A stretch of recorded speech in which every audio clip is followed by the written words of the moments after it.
Je suis Marie Cao, professionnelle bilingue français et langue des signes et également autrice dans la parentalité. Je vais aujourd'hui vous parler du cycle menstruel. Je vais vous présenter un cycle menstruel qui est issu d'une moyenne parce que chaque personne est différente et le cycle peut donc varier. Le cycle débute au jour 1 et va se terminer au jour 28. Il va y avoir une première phase qui dure du jour 1 jusqu'au jour 14-15, qui est la phase folliculaire. Il va se passer plusieurs choses en même temps. Tout d'abord, au tout début, nous allons avoir les règles, donc l'écoulement sanguin qui vient de la muqueuse utérine qui se détache. Mais en même temps, dans l'ovaire, il va y avoir plusieurs follicules qui vont se développer et il va y en avoir un qui va être dominant. C'est celui qui va être expulsé ensuite et provoquer l'ovulation. Que se passe-t-il durant cette phase? Durant cette phase, on a un follicule dominant qui va se mettre à grossir et arriver à maturité.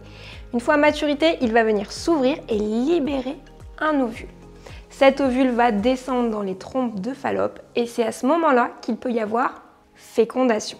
S'il y a fécondation, cet œuf va venir s'implanter dans la muqueuse utérine et donner une grossesse. S'il n'y a pas de fécondation, l'ovule va tout simplement descendre et se désintégrer.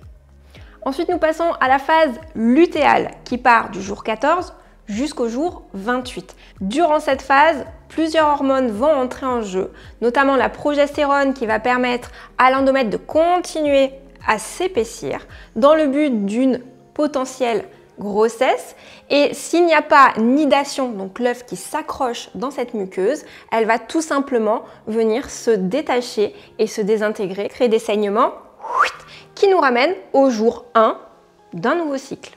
À la question, est-ce facile de planifier ses règles? Théoriquement, oui, on vient de le voir de manière calendaire, mais cela va venir varier en fonction des personnes. Donc ça, c'est important de bien se connaître pour connaître les dates de ces règles, mais ça peut complètement varier également par certaines pathologies et également la prise d'hormones et d'autres choses, type stress, fatigue, voyage, le système immunitaire qui se met en route. Tout ça peut impacter votre cycle. J'espère vous avoir aidé à écrire vos propres règles du jeu.